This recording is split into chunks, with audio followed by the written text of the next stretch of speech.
Good afternoon, everybody. Thank you for joining the Preparing to Apply for a SAMHSA Grant webinar. My name is Josh Shapiro with Capital Consulting. Please ask your questions by clicking the Q&A icon at the bottom of your screen. We will answer your questions throughout the webinar. If you need any technical assistance, please click the chat icon at the bottom of your screen, and type your issue into the chat, and one of our techs will respond to you. Closed captioning is available by clicking the CC icon at the bottom of your screen. And finally, today's session is being recorded, and we will share that recording in the coming weeks. I will now turn it over to Odessa Crocker from SAMHSA to officially kick things off. Odessa, the floor is yours. Okay, thank you, Josh. I want to welcome everyone in. I know we still have a number of people slowly coming in, so I am going to kick things off, but just speak a little slowly just so we can allow additional time for folks to come on in. But again, my name is Odessa Crocker. I am the Acting Director for SAMHSA's Office of Financial Resources. And today I want to thank you all for being here with us. Today's presentation is going to be great. Our Division of Grants Review, which is within SAMHSA's Office of Financial Resources, is going to do a presentation to walk you all through how to prepare to apply for a SAMHSA grant.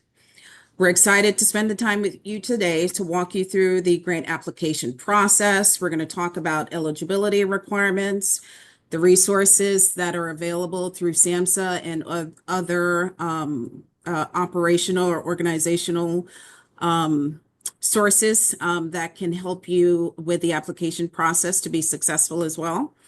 SAMHSA does provide a wide range of applicants, including faith-based organizations. Let me start that over again. I want to be clear on that. We do support a wide range of applicants, including faith-based organizations. And we know faith-based communities play a vital role in supporting individuals and families, often serving as trusted frontline partners. So the intent of today's session is to give you a clear understanding of the application process.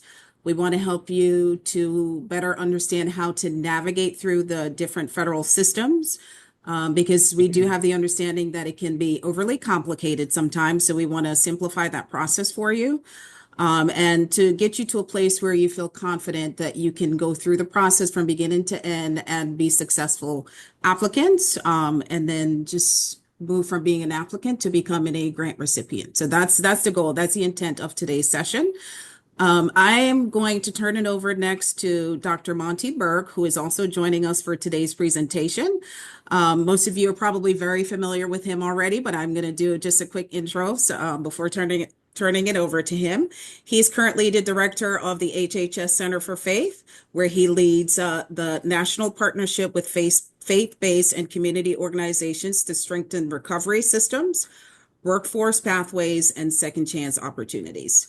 He has an extensive bio, but just to keep the presentation moving forward, I'm going to go ahead and turn it over to him, but I'm going to stay on the presentation until the end. And we're going to, like Josh said earlier, we're going to be answering questions throughout. Thank you, Odessa. Thank you so much for the kind words. And I want to encourage everyone to use your interactions and your emotions. Let us know that how you feel about the presentation. And on behalf of the United States Department of Health and Human Services Faith Center, I want to give a warm welcome and say hello to everyone. We're truly grateful to partner with SAMHSA for this important webinar and training focused on helping communities and faith communities and community-based organizations and all of the iterations better understand and access grant opportunities that can strengthen and expand their work across the country. At the Faith Center, we firmly believe that our faith communities are one of the most important forms of social infrastructure in America.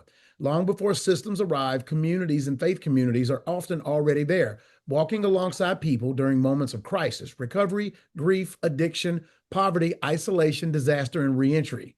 They are trusted spaces where people find not only services, but hope, belonging, compassion, accountability, and purpose. Faith-based and community organizations have a unique ability to meet people where they are with both practical support and human connection. They understand the culture, history, strengths, and needs of the communities they serve because they are deeply embedded within those communities. And in many of our communities, especially underserved or rural areas, houses of worship and local nonprofits are among the most consistent and trusted supports available. That is why trainings like this are so important. Building the capacity of faith and community providers helps ensure that these organizations have the knowledge, tools, partnerships, and resources necessary to continue serving effectively and sustainably. When we strengthen trusted community organizations, we strengthen families, neighborhoods, recovery pathways, and ultimately the health and well-being of our entire nation. We value our community-based providers because they are not simply program partners, they are relationship builders, problem solvers, trusted messengers, credible messengers, and often the bridge between individuals in need of the systems of care. Thank you for the work you do every single day. Thank you for choosing to serve others. And thank you for taking the time to invest in learning and partnership through this training today. We are honored to stand alongside you in this work and excited about the impact we can continue to grow together through collaboration and shared purpose. And lastly, I looked through the section. I saw many names of people I know or I've seen along these spaces for years. I'm very thankful for those of you for the persistence and the patience and also the understanding of purpose and how you can magnify and find those community champions. SAMHSA's mission is to lead public health and service delivery efforts that treat mental illness, especially serious mental illness, prevent substance abuse and addiction, and provide treatments and supports to foster recovery while ensuring access and better outcomes for all. With that, I'd like to hand it over to my colleague, Tiffany Grace, so she can lead us into this exciting training. Again, thank you all, and please celebrate my friend as she takes over today. Thank you so much, Monty, for the wonderful introduction. And on behalf of SAMHSA and the Health and Human Services Faith Center, welcome everyone for attending this presentation today. We appreciate your continued interest and support in the SAMHSA mission. You are truly champions. And please remember to submit all of your questions directly into the Q&A box rather than the chat box, as our Division of Grant Review staff is actively facilitating that area to respond to you. And we will follow up via email after the presentation for any questions that we are unable to address live.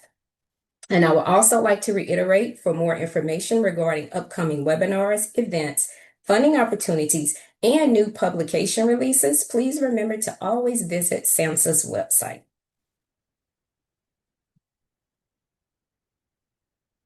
So now we will discuss SAMHSA's overview. It's just a brief overview.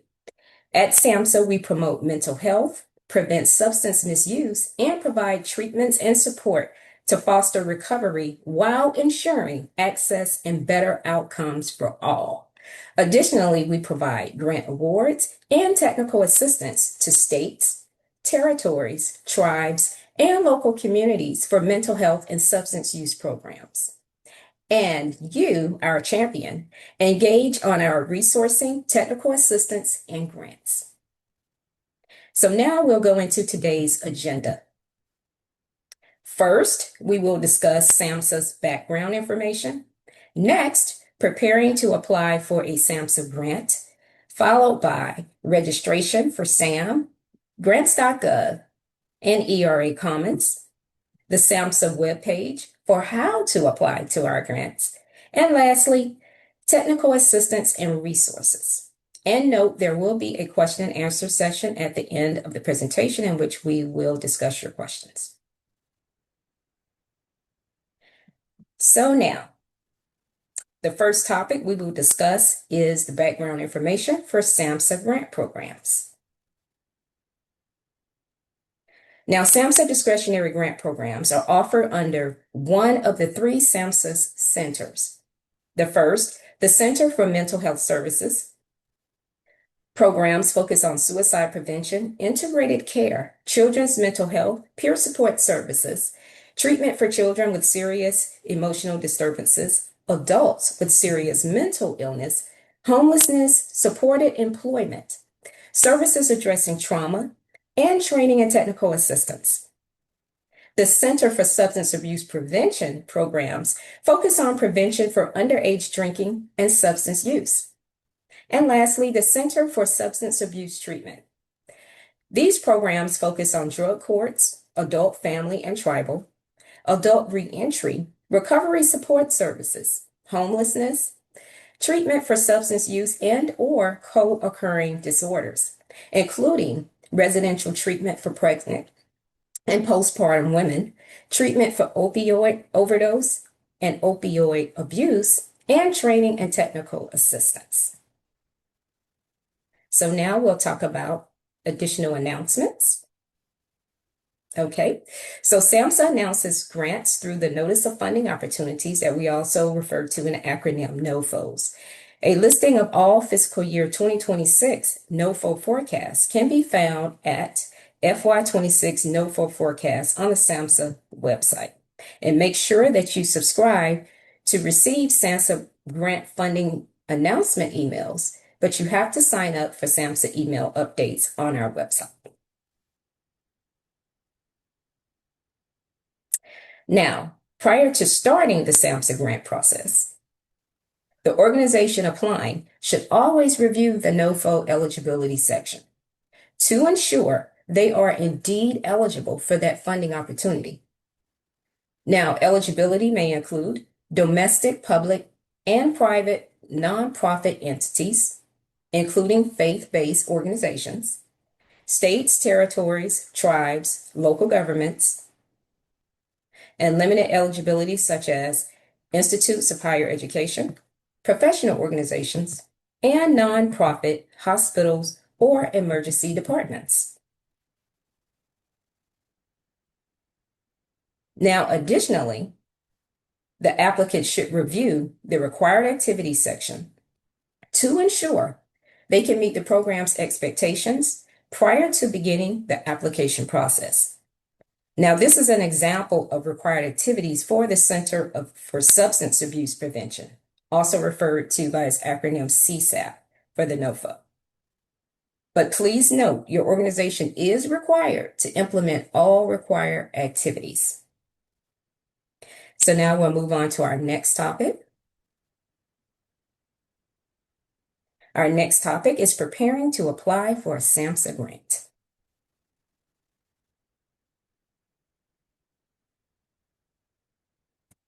Applicant organizations must adhere to the following application requirements. So let's go over these. Complete a 3-step registration process. Respond to the evaluation criteria, which means the project narrative, typically a 10-page limit, and some may have a 15-page limit, depending on the NOFO. Complete a budget and budget narrative. Complete specific forms, which includes the SF-424 application form, the SF-424A budget form, the HHS Form 690 Assurance of Compliance. And lastly, submit required attachments. That may include job descriptions, resumes, letters of commitment, data collection instruments, consent forms, and documentation of nonprofit status. So now we'll move on to the next slide. Now, in addition, there are administrative requirements to adhere to when applying for a NOFO. All activities proposed in your application and budget narrative must align with the current administration's executive orders and with SAMHSA strategic priorities, and where applicable, demonstrably advance the president's policy priorities. As recipients of federal funds, applicants will be responsible for complying with grant administration policies and regulations. So now we'll move on to our next slide. Our next topic is the registration process. Now, applicant organizations must register in the following 3 systems before they can successfully submit a grant application to SAMHSA. We recommend you create the accounts in these systems as soon as possible. 1, System for Award Management, SAM. Make sure your SAM registration is up to date. It must be renewed every year. This registration will provide the unique entity identifier the UEI, which is needed for the ERA Commons registration. And so you would visit SAM.gov for that. Second, you go to Grants.gov. Third, ERA Commons, as you can see the website on the screen. And note, the institution profile, IPF, name should be the same as the legal name listed on the SF-424 and in SAM.gov and/or your IRS documentation. All right, next slide. Now, to apply for federal awards as a prime awardee, you need to complete a SAM registration. Start the SAM registration process at least 6 weeks before the NOFO application is due. Remember, please start your SAM registration process at least 6 weeks before the NOFO application is due. You want to make sure you submit it within appropriate time. Now, it can take up to 10 business days for your registration to activate and to receive your UEI. Now, a registration allows you to bid on government contracts and apply for federal assistance. So as part of registration, you will be assigned a unique entity ID. To see comprehensive instructions and checklist for entity registration, download the entity registration checklist. Next slide.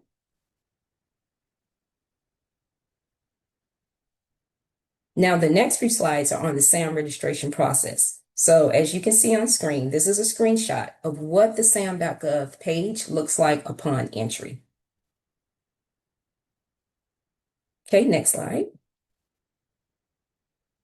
Now, once you click Started, seen as a green tab on the right side of the registration page, you will begin the process. So this is a screenshot of what that page looks like on SAM.gov. It's to show how it will look when registering a new UEI ID account, as well as how to proceed if a UEI has already been registered. So let's go to the next slide. So on this slide, to register, you are required to enter information about your entity. The questionnaires and checklists below may help you gather what you need to complete your registration. So you're going to download the entity registration checklist for a unique entity ID only. And this checklist is available on SAM.gov. Okay, so we'll move to the next slide. Okay, so here you're going to set up a SAM.gov account to register and to get a unique entity ID in SAM.gov. Now, your username and password are managed by login.gov. So you're going to select sign in on SAM.gov to go to login.gov to sign in or to set up an account. Now, once you are signed in at login.gov, you'll be returned to SAM.gov to complete your profile. So moving on to the next slide. So select Get Started and choose Register Entity or get a unique entity ID. Now, if you select Register Entity, your unique entity ID will be assigned during the registration process. Registration is for organizations that want to directly bid on government contracts and apply for federal assistance. And note, you can obtain a unique entity ID for your organization without having to complete a registration. If you choose to only get a unique entity ID, you cannot apply directly for federal awards. So keep that in mind. Okay, so the next step is to sign up on Grants.gov. Now, once you hit the red Get Registered Now tab button, it will take you to this screen. Now, as you see on this slide, to fill out your contact information and other account details. Okay, so we're going to move on to the next slide. Now, the application the applicant organization will register the ERA comments. Here is the screenshot of the ERA comments registration page, so you can get an idea of what that would look like. Now, if you do not have an ERA Commons account, complete the process to create an ERA Commons account and reset your temporary password. Then follow the steps below. You're going to select the login.gov login option on the ERA Commons home screen.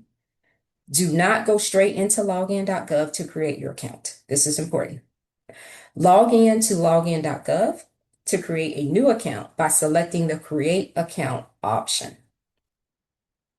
Now, when you are redirected back to Commons, you will be guided through the process to associate your Commons account with your login.gov account. Now, this is a one-time process. And as you can see the steps here on screen, you have step 1. You're going to click on the login option on the ERA Commons. Step 2, create a login account. Step 3, associate your login.gov account with your ERA Commons account. And this is a one-time only step. And then you're done. The next time you log into ERA Commons using the login.gov, you will automatically be redirected to ERA Commons without having to log in again. So these are simple steps to follow. So now moving on to the next slide. So let's go over step 1, specify purpose. Now on the registration purpose screen, the signing official, also known as the SO, will specify the purpose for registering, whether the institution is re-registering for an NIH grant contract or a non-NIH grant contract or an other transaction. And now we'll move on to the next slide to talk about step 2, verify identification. On the verify identification screen, the SO enters the unique entity identifier, your UEI. If NIH or non-NIH grants were chosen as the purpose of registration on the prior screen. Now, once entered, the SO clicks a verify button, which checks to see if the identifier has been registered in SAM.gov. Now, on the next slide, we will talk about step 3. Now, this is when you enter your contact details. On the institution details screen, the SO will specify institution information and contacts. Now, note that if the SO enters the UEI and the institution's full SAM.gov registration is active, now the information will be populated from the institution's SAM account. The SO will need to enter emails where the closeout email and notice of award communications should be sent. And for step 4, it's all about creating accounts. Now on the account screen, the SO will create an initial Commons account for the SO and a second optional account for the account administrator. Now let's move on to step 5 on the next slide. This is where you review and then you submit. The SO will look over the information and submit the request to the agency for processing. The SO will receive an email to verify the email address. The SO has 8 days to respond or the request is canceled. Now, once verified, a message will appear on the screen confirming that the registration request was successfully submitted. Subsequent emails will be sent by ERA to the SO regarding the registration status. Then you're going to receive a temporary password. Now, once the request is approved, the SO will receive emails with a username and temporary password that is valid for only 2 days.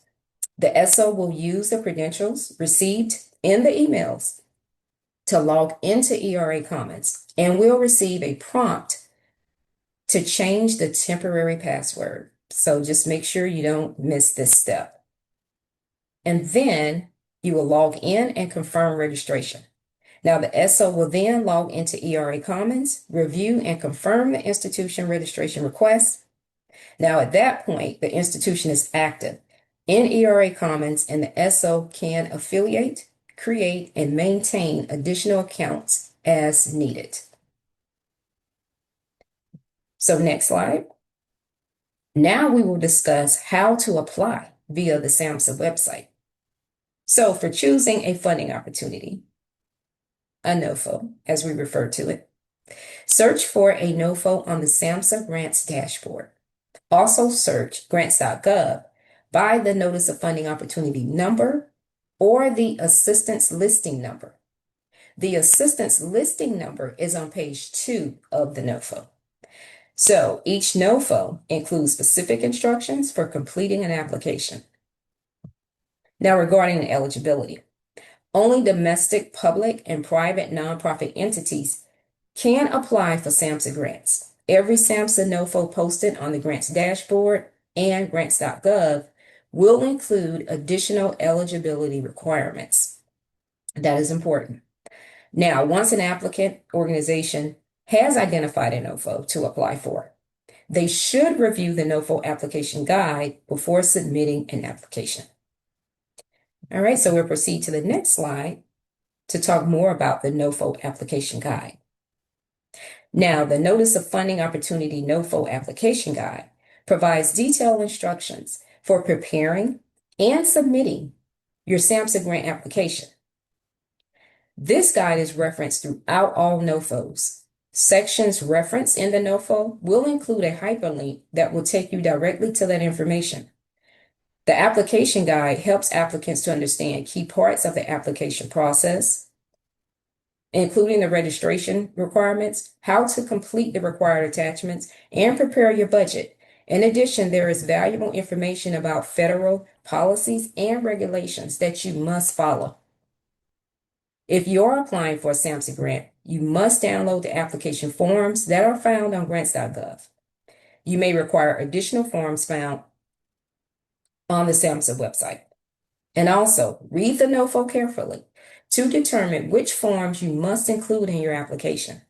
Applications do not include all required forms, will be screened out, and will not be eligible for review. Okay, moving on to the next slide. Now on this slide and the next slide are SAMHSA resources and Grants.gov, helpful resources when applying for NOFOs. SAMHSA periodically presents live training webinars for prospective applicants interested in applying to grant programs. The webinars provide information on how to submit applications to SAMHSA using NIH's ERA system, including the registration, application processes, requirements and validations, and the post-submission process. And you can learn more about the grant training materials on the SAMHSA website, and I will actually drop this link into the chat for you.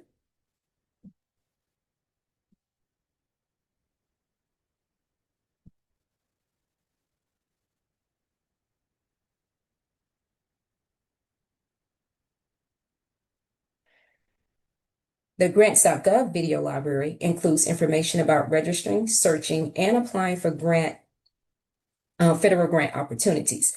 Also note that Grants.gov is periodically inaccessible due to service maintenance and system enhancements. Check Grants.gov for the outage calendar. Now, this calendar tracks scheduled system maintenance, service downtimes, and real-time status updates. And I'll also drop this link in the chat for you as well.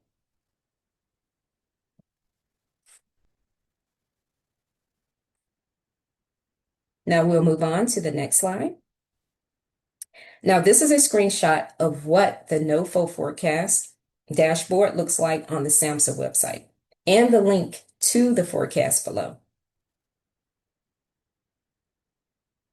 Applicant organizations should refer back to the grants dashboard frequently to check already posted funding opportunity announcements, as well as future forecast funding announcements.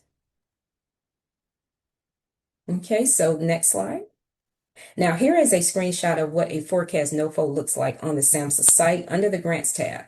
As you can see, the forecast includes general information such as MHAT NOFO name and number, eligibility, and additional information which is important. For example, the description of the purpose of the program. Next slide. So here is the detailed information included for the forecast NOFO. Now, the MHAT NOFO is a CMHS mental health grant program. This example highlights the purpose of the SM 26030 program and the eligible applicants, which are domestic, public, and private nonprofits, such as faith-based organizations. Next slide. So this is another direct screenshot of what a forecast NOFO looks like on the SAMHSA website. And it has all the pertinent information you would need: document type, opportunity numbers, title, category, funding instrument, funding activity, expected number of awards, and if there is cost sharing or matching requirements. Next slide. This example is also a current forecast CMHS mental health grant program. The NOFO name and number is listed, as well as the purpose of the NCTSI-3 program and the eligible applicants, which are domestic, public, and private nonprofits. Okay, next slide. So this next slide has steps to identify previously funded organizations for a particular NOFO, SAMHSA NOFOs, as you can see. Next slide. To sort by state, click on the grantee state link. Below is a list of funded entities for the Suicide Prevention Resource Center, SM25-012. We have examples of 3 various organizations here. You can see the award number, the city, and the actual amount, along with the state information.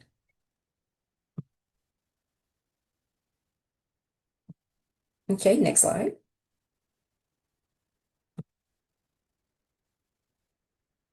To sort by state, click on the grantee state link, and below is a list of funded entities for the treatment and recovery services for youth, young adults, and families, TI 25003.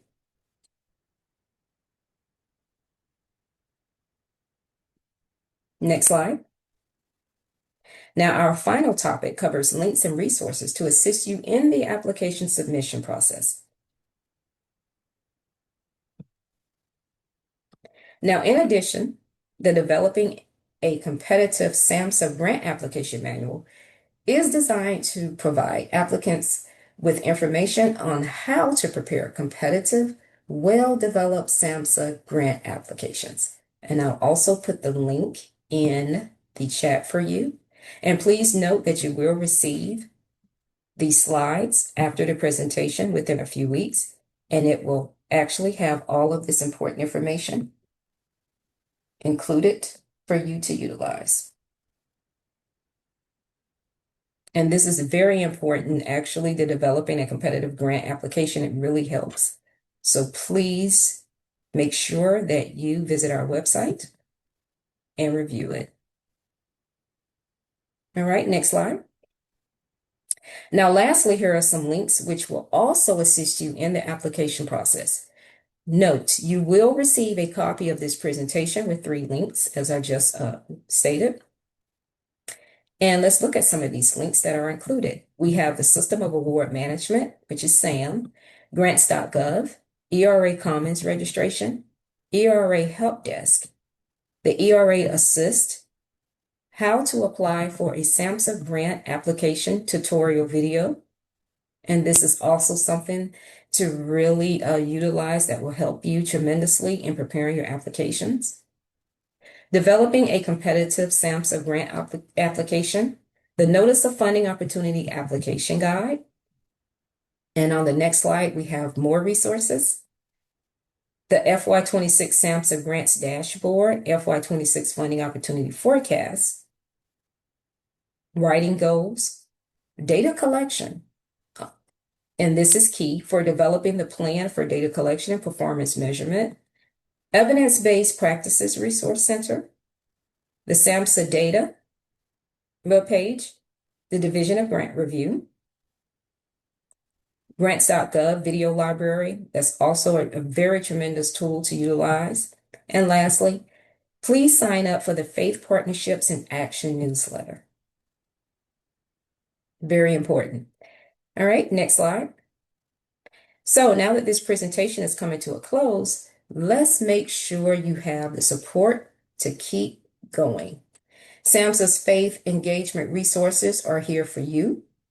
Toolkits, training opportunities, a growing network of faith partners, and now grants guidance to help fund the work your community is already doing. Again, you are champions. Stay connected. Subscribe to the Faith Partnerships in Action newsletter. For more information about SAMHSA's faith-based community engagement, please contact engagement@samhsa.hhs.gov. And also, here is the link that I would put in the chat for you.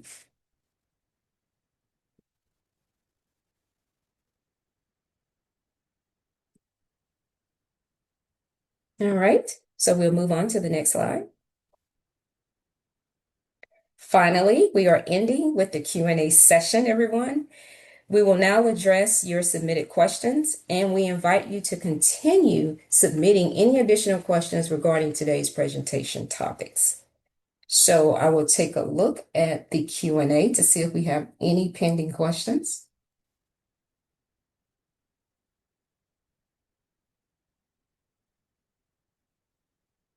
Are there any new grants that will be forecast that are not listed yet? Thank you, Ashley, for this question. Yes, we still expect to have NOFOs that will post. So that is why it's important that you sign up for our updates on our website. Also sign up for SAMHSA's faith-based community engagement, and just keep checking our website to see what actual NOFOs will post. We do have a list of the forecast NOFOs, but not all NOFOs have posted yet. Can we see the slide with the QR for newsletters? Thank you. There it is, it's on screen.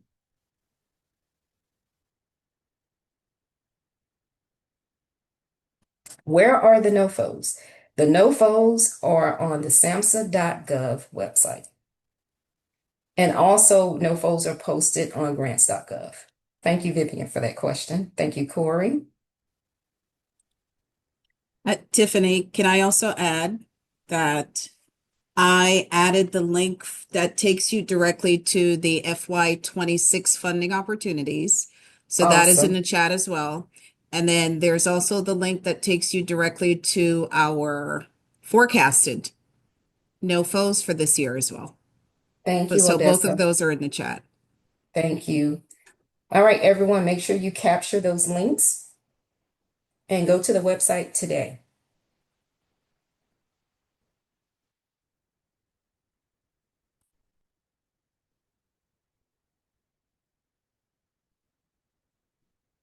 Okay, I'm still scrolling to see what we have.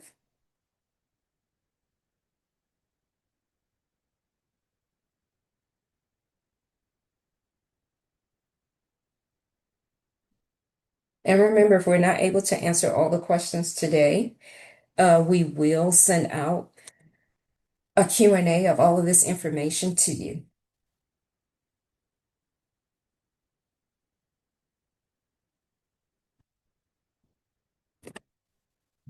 And remember, each NOFO actually has its requirements particular to that specific NOFO.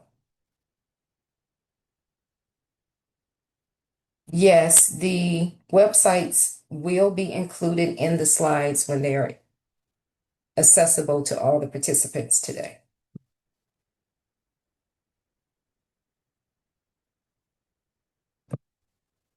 Is there an opportunity that has been forecast? When can we expect a NOFO to be released?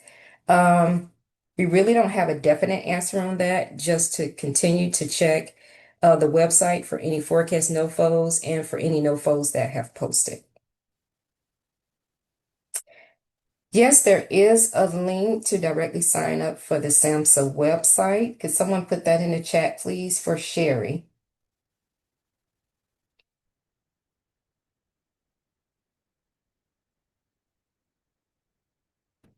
Yes, these Q&A questions will be available.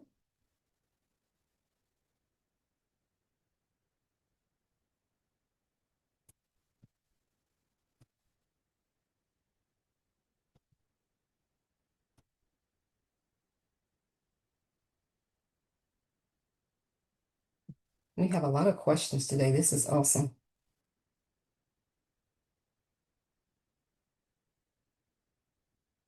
And I know this may seem like overload. Thank you, Vivian, for that comment. But again, you will have access to the links, the recording, and all this information. These resources will assist you in applying for the NOFO. And also remember that we will have a part 2 session, which we will go over how to successfully write a SAMHSA grant application. So there is more information to come. Do organizations have to be of a certain size or coverage area to receive funding? I see a lot of funding is given to counties or larger organizations with multiple locations. Basically, Sarah, what this means, you have to adhere to the evaluation criteria that's within the NOFO, and it's not about the size of the organization, but it's about making sure that you submit all the required documents and also a robust project narrative, because remember, these are competitive grants.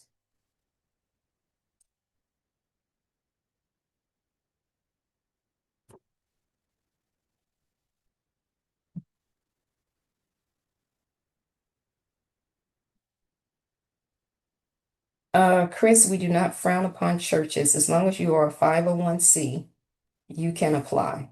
It's all about really making sure that you submit a robust project narrative in your application when you are applying for NOFOs. So that's why it'd be very important to attend best practices for writing a SAMHSA grant. That will be very helpful.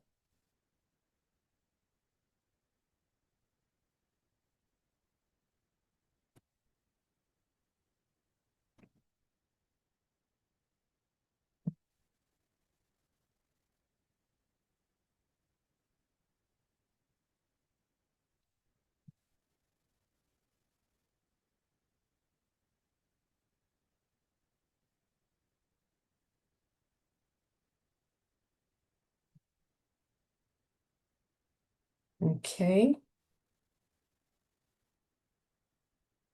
All right, so I'll give it a little more time because I see there are a lot of questions.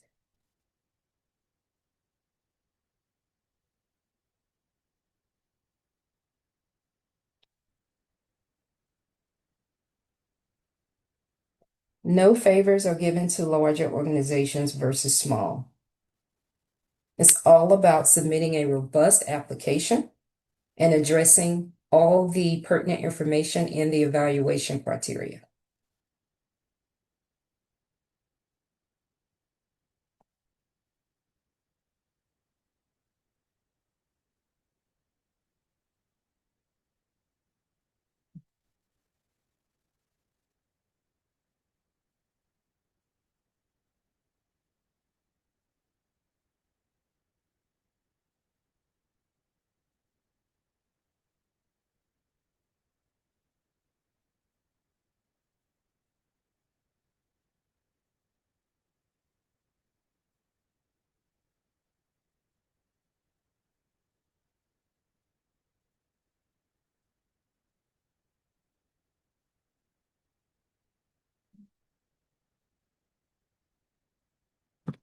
Okay, how do you get in touch with us?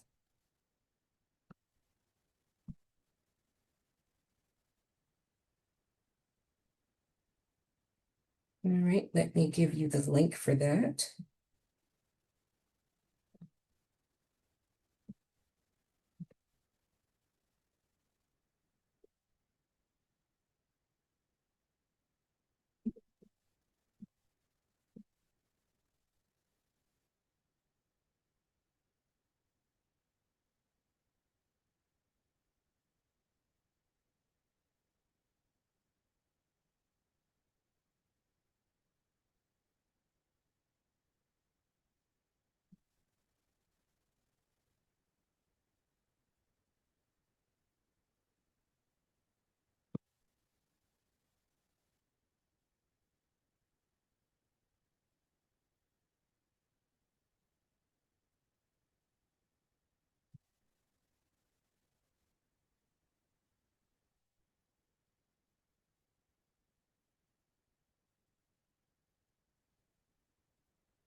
And also remember that because I see this question coming up a lot, all applications will be reviewed with the evaluation criteria of the NOFO.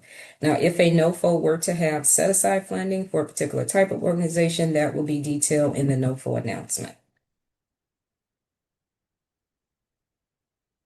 Are there any SAMHSA resources that for-profit organizations can apply? All SAMHSA grant opportunities are for nonprofit 501c organizations.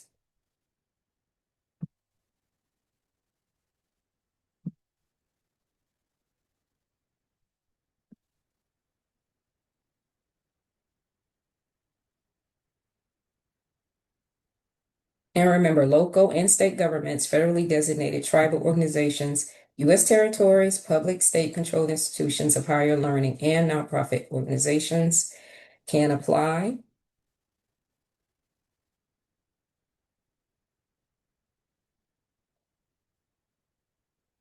And always remember, eligibility is specified in each NOFO.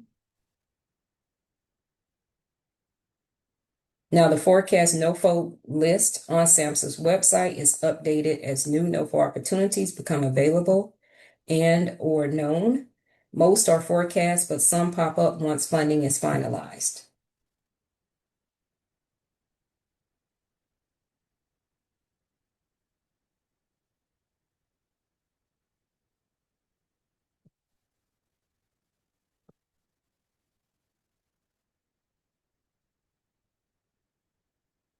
Okay, so I'm looking through some of these questions.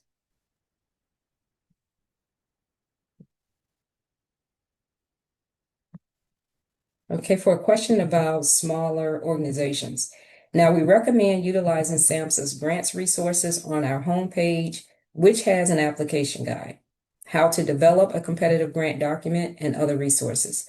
Also, when an agency is looking to apply for a NOFO, we strongly recommend reading the NOFO thoroughly to ensure you are submitting all required documentation and evaluation criteria. This is very, very important. Now, some NOFOs will also have a pre-application webinar, and this is good to note. And also go back to the website to look at upcoming events and sign up for those updates, because some NOFOs will have a pre-application webinar, which are posted on the SAM's grant webpage. And these are useful because you can attend these grants and just get more understanding about what you need to submit, how to submit it, and just really just develop a useful, robust application.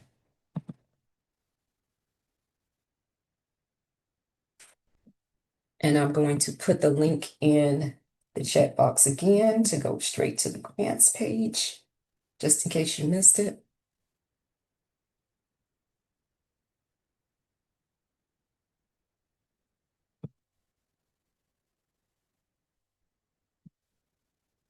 Now also put in a link for how to apply again.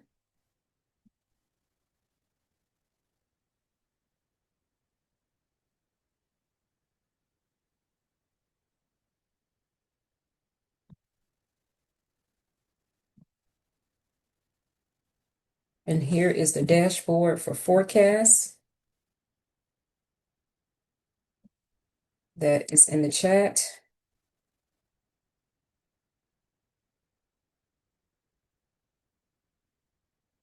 And remember, these resources are made public on our website for those who are awarded a SAMHSA grant. They have access to utilize these resources. SAMHSA also provides this information when attending national conferences and trainings. And lastly, these resources are included in our SAMHSA emails for agencies to utilize.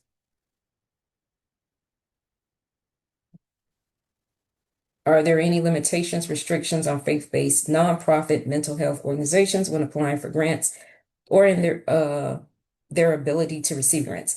Now, all nonprofit organizations must be able to provide proof of nonprofit status at the time of application submission. Otherwise, any other eligibility specifications will be clearly written in the NOFO. And in general sense, there are not any restrictions or limitations as long as your organization is eligible, given the specific NOFO requirements.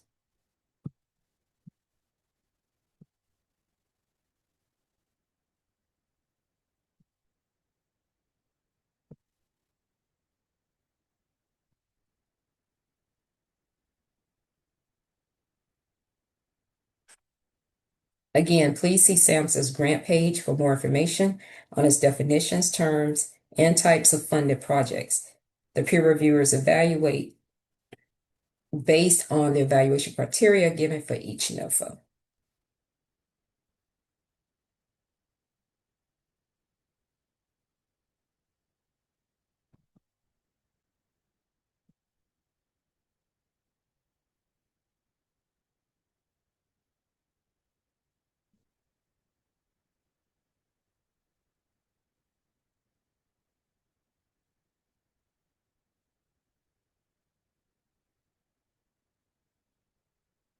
And here again is another reminder of the link to subscribe to the grant funding announcement emails. I'm putting that in the chat as well. So that way you will be aware of funding announcements when pre-application webinars are on the horizon. You'll have access to all of that information.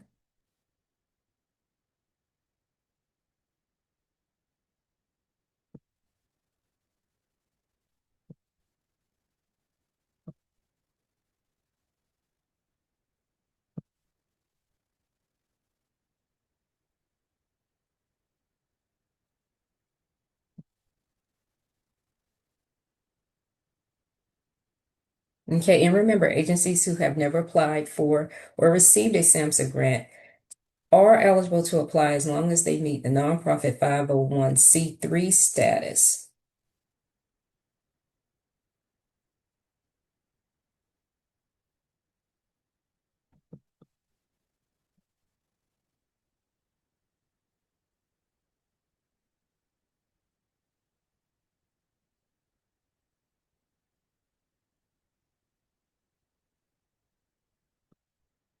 And someone asked, what are examples of application problems identified by ERA Commons? Now, errors from ERA can vary, but a couple examples include errors in attachment file names and/or size. Another could involve a PI username that does not match or is unidentifiable. ERA will send you an email with all of your errors, and you can call the ERA help desk to help solve those issues before the deadline. That's why it's really important just to make sure that you check all of your work before submitting.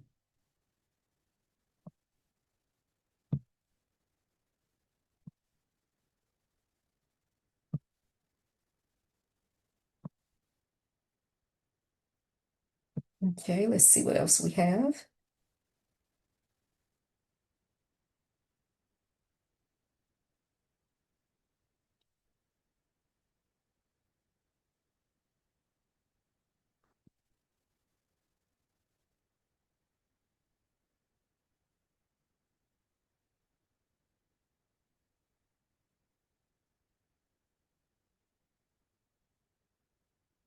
Again, everyone, we will be disseminating the presentation slides, so you will receive the links and everything we discussed today.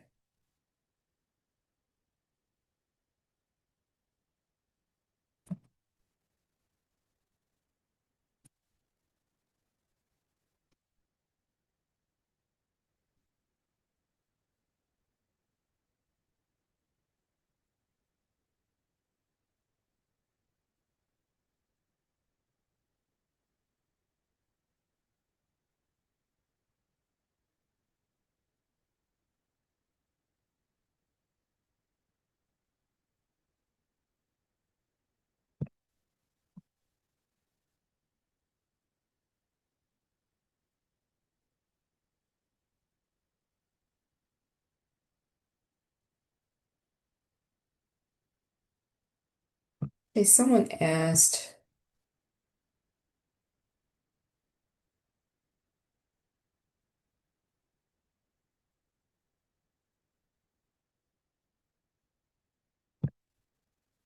let's see.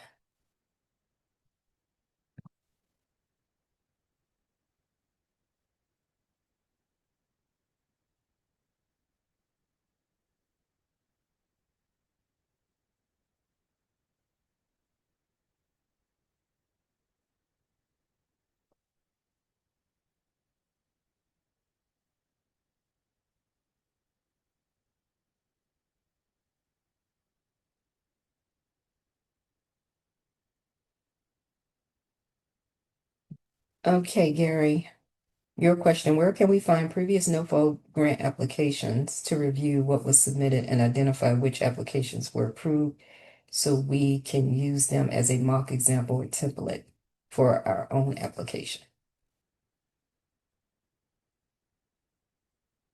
I noticed as we discussed earlier, utilizing the application guide and the guide for submitting an application is going to be very useful. And we actually listed the link in the chat for you. And I can put it in there again.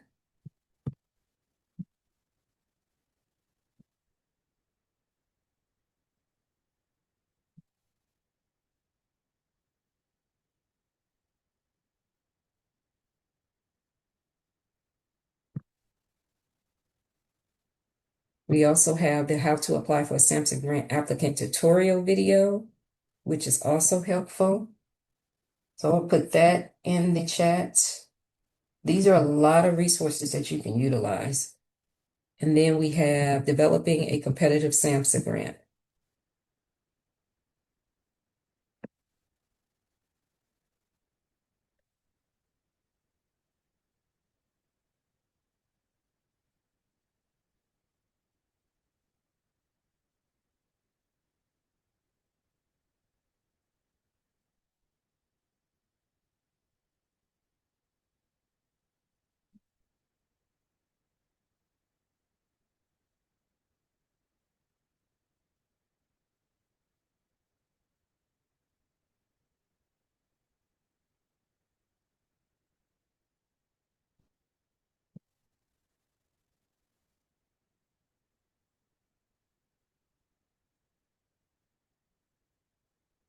Okay, everyone, we are coming upon 3 o'clock.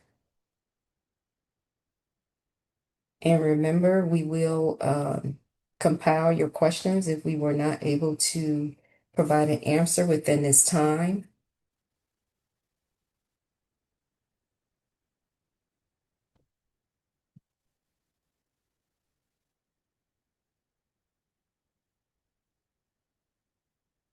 And thank you all for your questions and participation.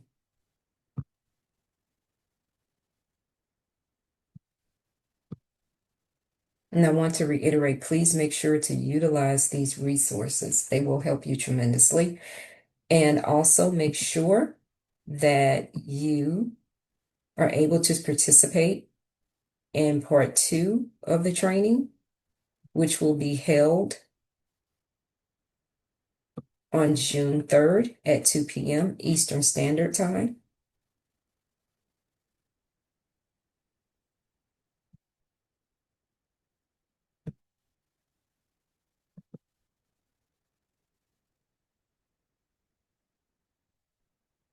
Okay, it is now 3 o'clock. And we want to thank you for participating in this webinar. We look forward to you joining us for the second webinar entitled Best Practices for Writing a SAMHSA Grant, scheduled on June 3rd at 2 p.m. Eastern Standard Time. And again, thanks for joining us and have an amazing rest of the week.